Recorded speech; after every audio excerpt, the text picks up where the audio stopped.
एक राजा असतो आणि त्या राजाने ना एका शेतकऱ्याला कर्ज दिलं असतं, खूप कर्ज दिलं असतं. आणि तो शेतकरी आहे ना खूप प्रयत्न करतो ते कर्ज परत करायचा, पण त्याच्याने काही जमत नाही, दुष्काळ वगैरे आलेला असतो. मग राजा आहे ना खूप एकदम क्रूल असतो.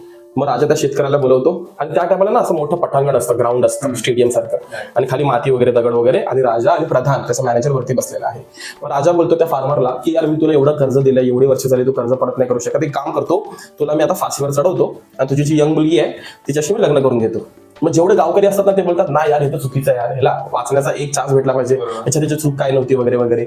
मग तो प्रधान जो असतो ना तो खूप एकदम स्मार्ट असतो, राजाचा मॅनेजर. तो बोलतो एक काम करूया, मी एक खाली ना बॉक्स आणतो, संदूक आणतो खाली बॉक्स. त्या बॉक्समध्ये ना मी 2 दगड जमिनीवरनं उचलतो, पेबल्स, आणि त्याच्यात टाकतो, एक ब्लॅक वाला आणि एक व्हाईट वाला, आणि मग तो बॉक्स मी असा मिक्स करेन. तुझी मुलगी त्या बॉक्समध्ये हात टाकेल. जर तुझ्या मुलगीने तो व्हाईट वाला दगड उचलला तर लोन माफ, तुला फाशी पण नाही होणार आणि सगळं काय सोडून देणार, तू आजादी, तू हॅपी हॅपी. पण जर चुकून तुझ्या मुलीने तो ब्लॅक वाला दगड उचलला मग सगळंच तुला हारावं लागेल, तुझ्या मुलगीशी राजा लग्न करून घेईल.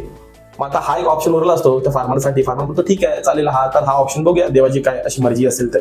मग तो प्रथम खाली येतो, बॉक्स घेऊन येतो, आणि तो एवढा शाणा असतो ना, तो जमिनीमधून उचलताना दोन्ही काळे दगडच उचलतो आणि गपचूप त्या बॉक्समध्ये टाकतो. आणि हलकसं ही मुलगी ना बघून घेते की या प्रधानने दोन्ही काळे दगडच उचलले. मग आता मुलगीला माहिती आपण आता वाचू शकत नाही, काहीच ऑप्शन नाही, दोन्ही दगड काळे आहेत. मग आता स्वप्नील मला सांगणार की ती मुलगी त्या बॉक्समध्ये दगड हात टाकते, दगड बाहेर पण काढते, आणि त्यांचं आयुष्य पण वाचतं. कसं दोन्ही दगड ब्लॅक आहेत पहिला तर. मग ते वाचतं, सगळं माफ होतं, लोन माफ होतो, आणि राजा आणि प्रजा हारतो. तिने वाईट दगड ठेवला स्वतःकडे नाही, मी तुम्हाला सांगतो बघा, तिच्या हातात खाली होतं, ती काय करते माहिती आहे, तिला माहिती आहे दोन्ही ब्लॅक दगड आहेत. मग ती त्या बॉक्समध्ये हात टाकते आणि हातात ऑब्वियस ब्लॅकच आला असता कारण दोन्ही ब्लॅक होते, आणि अशी मुठ्ठी बंद करते आणि जोरात चक्कर येण्याची ऍक्टिंग करते आणि जमिनीवरती पडते आणि हात उघडते, आणि तो दगड असतो ना तो बाकी दगडांमध्ये मिक्स होऊन जातो.